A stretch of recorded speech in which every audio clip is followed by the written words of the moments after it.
Bonjour.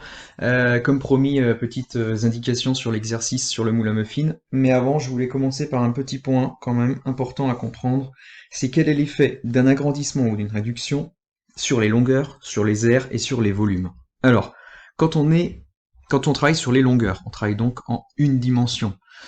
Là, tu vois, j'ai fait un segment que j'ai simplement multiplié par 4. Donc j'ai pris le segment et j'ai fait un segment 4 fois plus long. Bah écoute, si tu mesures la longueur, là il n'y a aucune surprise, la longueur est 4 fois plus grande.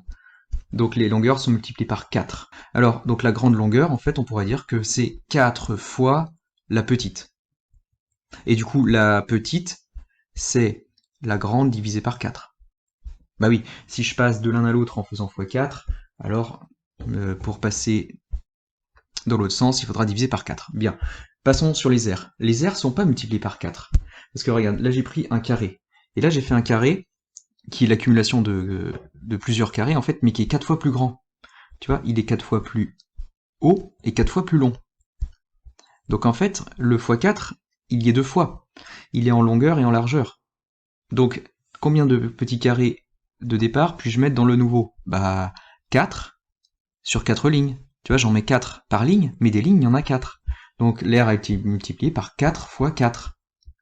En 2D, l'air est multiplié par 4 au carré. 4 puissance 2, tu vois, c'est facile à retenir. En 1D, c'est 4 puissance 1. En 2D, c'est 4 puissance 2. Et tu te doutes qu'en 3D, ce sera 4 puissance 3. Alors, ici, je pourrais dire que la grande R est égale à 4 puissance 2 fois la petite, c'est-à-dire 16 fois la petite.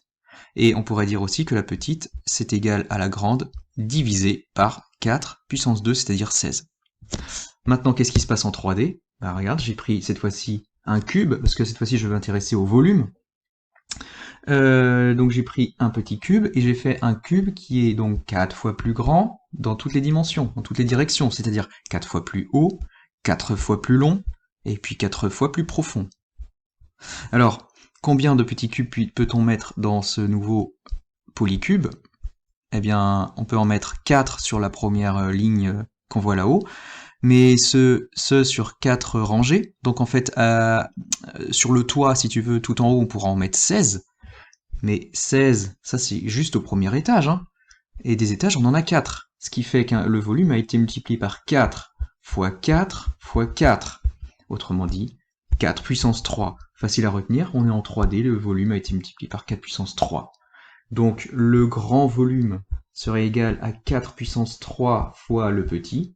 Et puis on pourrait dire que le petit volume, c'est-à-dire si je voulais passer dans l'autre sens, le petit a été... pardon, je vais faire un petit V parce que sinon... Le petit volume s'obtient en prenant le grand volume et en le divisant par 4 puissance 3. Ok? Voilà, allez, passons à l'exercice maintenant. Le moule à muffins, en fait, donc là où on verse la pâte, c'est dans cette partie-là, bien sûr. Alors cette partie-là, en fait, on l'obtient en prenant un cône de départ, un grand cône, auquel on enlève un morceau. Ça, on enlève. Et qu'est-ce qui nous reste? Bah, une espèce de saladier dans lequel on verse la pâte. Ok? Alors, première question, quel est le rapport d'agrandissement? C'est-à-dire comment est-ce qu'on passe du petit au grand? Le petit, on n'a pas grand-chose comme information sur le petit. On sait que le grand, il a un rayon de 7,5, mais on n'a pas un diamètre pardon, de 7,5, mais on n'a pas le diamètre du petit. Par contre, on connaît la hauteur du grand cône, qui est de 12, et puis, ben, si tu réfléchis un petit peu, on connaît facilement la hauteur du petit cône, hein, qui fait donc 12 moins 4. Donc, comment passe-t-on du petit au grand? Ben, écoute, je te laisse réfléchir. Ensuite, qu'est-ce que je voulais dire? C'est tout, hein. Tu trouves comment on passe donc du petit au grand en utilisant justement donc la hauteur du petit et la hauteur du grand. Deuxième question. Je te demande de calculer le volume d'une cavité. Quel est le volume de ceci? Alors, il n'y a pas de formule pour calculer directement le volume de ça. La seule chose qu'on va utiliser, c'est le volume d'un cône. Bah alors, la partie jaune, elle s'obtient en prenant le grand cône rouge, auquel on enlève le petit cône que je mets en bas. D'accord? Donc le grand cône, tu peux facilement le calculer, on a toutes les informations. Et le petit, ouais, tu peux le calculer facilement, le petit cône qu'il faudra enlever au grand cône, puisque le petit, il y a deux manières de faire. Donc il te faut pour ça la hauteur du petit, mais ça c'est facile à savoir. Il suffit de regarder un petit peu les informations que tu as là. Et il te faut le rayon. Alors, le grand, on n'a pas son rayon, on a son diamètre, mais c'est comme si on avait son rayon en fait. Hein. Donc on va dire qu'on a le rayon du grand. Et tu sais comment, normalement, d'après la question 1, comment on passe du petit au grand. Donc, si tu regardes bien, en fait, là on a du théorème de Thalès. Hein. Ou une homothétie si tu préfères. C'est pareil. Regarde. Là, la longueur que je mets ici en gras, on la connaît. C'est 7,5 divisé par 2. Et la petite là, on va donc pouvoir la trouver facilement. Parce que l'on sait comment on passe du petit au grand. Mais oui, on sait ce que ça fait ce que je mets en vert là, et on sait ce que ça fait ce que je mets en vert ici. Donc tu connais le rapport.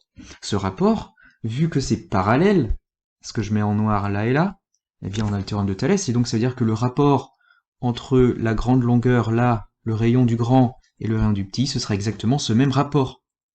Donc tu as tout pour calculer le volume du petit. Donc tu peux calculer le volume de la cavité en faisant le volume du grand cône auquel tu retires le volume du petit cône. Et qu'est-ce qu'il te restera en faisant ça? Bah le volume de la cavité dans laquelle on met la pâte. Ça. Ok? Bon, il y a une autre manière de faire, mais tu vas peut-être pas l'aimer, c'est de se dire je connais le volume du grand cône, ça c'est facile à calculer, et comme je sais passer du grand au petit d'après la question 1, eh bien je me débrouille pour, en divisant par ce rapport à la puissance 3 ou en multipliant par ce rapport à la puissance 3, je te laisse réfléchir, calculer le volume du petit. Et donc du coup, tu fais comme ce que je viens de dire tout à l'heure après, pour calculer le volume de la cavité. Voilà, et dernière question, troisième et dernière question, je te demande s'il a suffisamment de pâte pour remplir toutes ces cavités, ces 9 cavités aux 3/4 de leur volume. Bah, comme tu connais le volume de la cavité d'après la question 2, normalement, ah oui, il faut avoir réussi à la question 2. Hein. Ah non, même pas, je te donne la réponse, 125, j'avais oublié. Donc tu peux sauter la question 2 et faire la 3. Hein.